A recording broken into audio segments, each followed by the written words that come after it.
अस्सलाम वालेकुम स्टूडेंट, आप देख रहे हैं मेरे यूट्यूब चैनल तालीम और तरबियत की दुनिया। मैं हूं मोहम्मद यासिर इकबाल। क्वेश्चन नंबर 1 और क्वेश्चन नंबर 4 है। इन दोनों क्वेश्चन को मैं एक साथ करूंगा क्योंकि इस एक्सरसाइज में हमें पहले जो क्वेश्चन नंबर 1 के जितने भी पार्ट हैं, 2 के भी जितने पार्ट हैं, 3 के भी जितने पार्ट हैं, इन सब में वो कहता है using the elimination method solve each of the following pairs of simultaneous equation. जबकि जो क्वेश्चन नंबर 4 है उसमें कहता है using the substitution method solve each of the following pairs of simultaneous equations. अब इसमें क्या है कि क्वेश्चन नंबर 4 जो है उसमें सब्स्टिट्यूशन मेथड का जिक्र करता है और इसमें जो क्वेश्चन पहले 3 हैं उनमें क्या करता है, एलिमिनेशन का मेथड करता है कि एलिमिनेशन मेथड का यूज़ करें। तो इन दोनों क्वेश्चन को एक साथ करने का ये मकसद है ताकि आपको कंपैरेटिवली ये पता चले कि इन दोनों में फ़र्क क्या है, सब्स्टिट्यूशन में क्या फ़र्क है, इसकी निस्बत एलिमिनेशन की निस्बत और एलिमिनेशन की निस्बत जो है आपका सब्स्टिट्यूशन का क्या फ़र्क है। तो दोनों क्वेश्चन इसलिए मैंने एक साथ लिखे हैं, दोनों क्वेश्चन में एक साथ सॉल्व करूंगा जिससे आपको पता चलेगा कि दोनों में डिफरेंस पता चलेगा और आप आसानी से क्वेश्चन कर लोगे। ये क्वेश्चन 1 का पार्ट ए है और ये 1 का पार्ट क्या है, 4 का पार्ट है। तो चलिए हम स्टार्ट करते हैं। क्वेश्चन ये इक्वेशन 1 है, ये हमारे पास इक्वेशन 2 है। एलिमिनेट का मतलब होता है कि किसी भी चीज़ को ख़त्म कर देना, वहाँ से निकाल देना, ख़त्म कर दिया। अब इसमें हमारे पास इक्वेशन 1 है, इक्वेशन 2 है। हम लिखेंगे ऐड इक्वेशन 1 एंड 2, यानी इन दोनों इक्वेशन को हमने ऐड करना है। तो आप दोबारा इक्वेशन को लिखें इसी as it is x minus y is equal to 0। अब हमने ऐड किया, सब्ट्रैक्ट क्यों नहीं किया, इस चीज़ का भी आप यहाँ पर एक चीज़ समझ लें कि हमने क्या करना है, इसको ख़त्म। हमारे पास आप चाहें तो x को एलिमिनेट करें, चाहें तो y को एलिमिनेट कर लें पहले। उससे इसमें कोई ऐसा नहीं है कि आप पहले x को ही करें या पहले y करें। अगर आपके जो x की y को हम देखें, अगर y यहाँ पर कितने हैं, मतलब अकेला एक ही y है और इधर भी एक ही y है। पहली चीज़ आप ये देखें कि जो चीज़ अगर y को एलिमिनेट कर रहे हैं तो आप देखें कि उसके शुरू में जो कोफिशिएंट है, मतलब इस y के पहले कोई नंबर नहीं लगे तो इसका मतलब है सिंगल y है। इस y से भी पहले कोई नंबर नहीं लगे, इसका मतलब है यहाँ पे भी सिंगल y। अगर इन जो y है इसको हमने एलिमिनेट करना है और इसके जो शुरू में कोफिशिएंट जो होता है वो सेम है, तो पहली बात आपने ये देखनी है। अगर सेम है तो आप सेकंड स्टेप में जाएंगे। वो ये है कि आपने देखना है सेकंड स्टेप में कि इनके साइन क्या है। अगर कोफिशिएंट सेम है और साइन अपोजिट हैं तो आप ऐड करोगे, क्योंकि जो इक्वल होंगे तो वो आपस में देखो यहाँ पर y से कट जाएगा। तो इसलिए हमारे पास y से काट के तो x और कितने आ गए, 2x इस इक्वल टू हमारे पास कितना आ गया, 16 आ गया। तो आपने ये देखना होता है पहला काम कि जो y को हम एलिमिनेट कर रहे हैं तो y की तादाद इक्वल होनी चाहिए। अगर y यहाँ 5 है तो यहाँ पर भी 5 होने चाहिए, 3 है तो 3 होने चाहिए, 2 है तो 2 होने चाहिए, 1 है तो 1 होना चाहिए, पहला काम। दूसरा आपने ये देखना होता है कि इन दोनों के साथ साइन क्या है। अगर कोफिशिएंट बराबर है, यानी y की तादाद इक्वल है और साइन अपोजिट है तो आप ऐड करोगे। अगर साइन एक जैसे हैं तो फिर आप सब्ट्रैक्ट करोगे। मैं वो वाला क्वेश्चन भी कराऊंगा यहाँ पे आपको सब्ट्रैक्ट करूँगा, भी बताऊंगा कि मैंने सब्ट्रैक्ट क्यों किया। तो देखो जब मैंने क्या किया, इन दोनों को ऐड किया तो प्लस y माइनस वाई से कट गया, एक ये वाला x एक ये वाला x, तो कितने हो गए, 2x हो गए।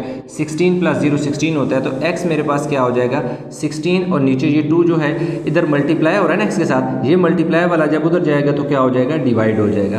तो 2 8 16। अब यहाँ पर एक चीज़ का आपने और ध्यान देना है कि अक्सर स्टूडेंट ये करते हैं कि ये जब 2 इधर जाएगा इसके मल्टीप्लाई हो रहा है तो उसके नीचे जाके डिवाइड होगा तो साथ साइन माइनस का लगा देते हैं, अगर प्लस हो तो माइनस लगा देते हैं। वो ये सोचकर कि क्योंकि ये इक्वल के उस तरफ गया है, तो जब मल्टीप्लाई वाला उधर जाके डिवाइड होता है या डिवाइड वाला मल्टीप्लाई होता है तो डिवीजन और मल्टीप्लिकेशन में साइन चेंज नहीं होगा। जब वो इक्वल के दूसरी तरफ जाएंगे साइन वहाँ चेंज होगा, जब प्लस वाला उधर जाएगा माइनस होगा, माइनस वाला उधर जाएगा प्लस होगा। तो इस तरह हमारे पास 2 का टेबल 16 पे 8 टाइम आ गया, x हमारे पास क्या आ गई है, 8 आ गया। अब आप क्या करें, पोटेंट 1 करें, पोटेंट 2 करें, जिसमें यानी ये वाली जो वैल्यू है आप चाहें तो इसमें पुट कर दें, आप चाहें तो इसमें पुट कर दें, दोनों में आंसर सेम आएगा। अब देखो मैं यहाँ पर पुट करता हूँ, इक्वेशन मैंने क्या किया कि x इक्वल टू 8 में 1 में पुट करूँ। 8x क्या है, x है ना मेरे पास, यानी x में दोबारा इक्वेशन लिख देता हूँ, x plus y is equal to 16। तो मेरे पास x क्या है, 8 है, x की जगह मैंने 8 लिख दिया, प्लस y और दूसरी तरफ क्या आ गया, 16 आ गया। अब क्या होगा कि ये जो वैल्यू है 6 जब प्लस 8 जब इक्वल के उस तरफ जाएगा तो मेरे पास क्या हो जाएगा, माइनस हो जाएगा, क्योंकि ये इधर कोई साइन नहीं है तो इसका मतलब है प्लस है, जब उधर ले गया तो माइनस हो गया। तो y की वैल्यू क्या आ गई मेरे पास, 8 आ गई। अब आप देखें तो x और y दोनों की वैल्यू मेरे पास आ गई है। अब इसे मैं चेक कर लेता हूँ। अब चेक करने क्या करना है आपने, चेक इस तरह करना है कि मैं यही इक्वेशन लेता हूँ पहले वाली x प्लस वाई, आपने क्या कर रहे हो, आप इसे चेक कर रहे हो for solution set x is equal to 16। x की वैल्यू क्या है, 8 है, 8 पुट कर दिया। y की वैल्यू क्या है, प्लस 8 है, यानी 8 है इज इक्वल टू 16। 8 और 8 कितने हो गए, 16 इज इक्वल टू 16, यानी आपकी जो सोल्यूशन सेट है वो क्या होगा, यही होगा, क्योंकि आपकी कंडीशन सेटिस्फाई हो गई है। तो आप क्या लिख दो, सोल्यूशन सेट आपका आ जाएगा जी 8 और 8, ये आपने क्या लिख देना है, सोल्यूशन सेट लिख देना है। तो इस तरह आपके पास क्या हुआ कि जो क्वेश्चन था एलिमिनेशन मेथड वाला वो हो गया। अब हम चलेंगे सब्स्टिट्यूशन मेथड के। सब्स्टिट्यूशन मेथड क्या होगा और हम उसको किस तरह करेंगे। अब सब्स्टिट्यूशन का ये मतलब है कि मैं इक्वेशन वंस जो है इससे x को मैं अलहदा कर लूँगा। देखो कैसे, x is equal to 7 minus y. मैं चाहूँ तो y को भी अलहदा कर सकता हूँ, मैं यूँ भी कर सकता हूँ। चलें मैं y को सेपरेट कर लेता हूँ ताकि y इधर ही रह जाएगा, 7 माइनस एक्स। क्या हुआ यहाँ पर लिख लो फ्रॉम 1, यानी इक्वेशन नंबर 1 से। यहाँ क्या हुआ, ये जो y था, ये y देखो इसी तरह, ये इक्वल भी इसी तरह है, 7 भी इसी तरह है। ये जो x था, ये जब उस तरफ गया तो क्या हो गया, प्लस का कोई साइन नहीं था, प्लस का था, उस तरफ गया तो माइनस हो गया। अब ये वैल्यू y की वैल्यू नहीं है, y is equal to 7 minus x, y की वैल्यू नहीं है यार। यहाँ पर हमने ये किया कि x की वैल्यू जो है उसको अलहदा कर दिया y से, यानी y को उस पूरी इक्वेशन से सेपरेट कर दिया। y की जो इक्वेशन है वो इक्वेशन नंबर 1 से y को हमने बिल्कुल अलहदा कर दिया, निकाल दिया उसमें से। तो अब हमने क्या करना है, पुट इन 2। अब क्या है हमारे पास, ये देखो x है माइनस y है। अब y की जगह मैंने क्या लिखना है, 7 माइनस एक्स, साथ में एक्सक्यूज मी क्या किया मैंने, x इसी तरह आ गया, माइनस का साइन इसी तरह आ गया। जहां y था, y की जगह मैंने y की वैल्यू को सब्स्टिट्यूट कर दिया, उसकी जगह वो वैल्यू डाल दी और इक्वल टू 5 इस तरह आ गया। अब इस वाले क्वेश्चन में हमने देखो क्या किया, एलिमिनेट कर दिया, x को y को एलिमिनेट कर दिया, ख़त्म कर दिया, इन दोनों इक्वेशन से y उड़ गया। इसमें हमने क्या किया कि जो इक्वेशन 1 थी उसमें से हमने ये किया कि y को अलहदा कर दिया और y के अलावा जो x और कांस्टेंट नंबर था उनको सेपरेट कर लिया। तो फिर वो जो वैल्यू जो y की आई थी, यानी y को जो हमने अलहदा किया है और ये वैल्यू आई है y की, उसको हमने इस वाली इक्वेशन में पुट कर दिया। इस वजह से सब्स्टिट्यूशन का ये मकसद होता है कि आप एक इक्वेशन से y को आप निकाल देते हो, एक y को एक तरफ कर देते हो और बाकी चीज़ों को एक तरफ कर देते हो। फिर वही वैल्यू जो जहाँ पे आपने y को एक तरफ किया और उसकी दूसरी वैल्यू को अलहदा किया, वो वैल्यू जहाँ y नज़र आ रहा होता है वहाँ पुट कर देते होते हैं। इसलिए y इक्वल 7 माइनस एक्स, ये y की वैल्यू नहीं है, जस्ट ये y अलहदा हो गया, पूरी इक्वेशन में से y ने अपने आप को बाहर निकाल लिया, अलहदा कर दिया। तो जिस जगह ये देखो x आ गया, जिस जगह y नज़र आ रहा था वो उसकी वैल्यू को हमने इसमें सब्स्टिट्यूट कर दिया और इज इक्वल टू क्या आ गया 5।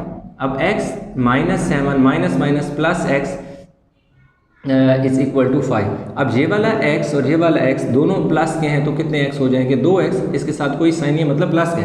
तो ये जो इक्वल टू 5, ये जो माइनस 7 है उधर जाके क्या हो गया, प्लस 7 हो गया इक्वल की उस तरफ। तो देखो 2x इक्वल आ गया हमारे पास कितना, 12 हो गया।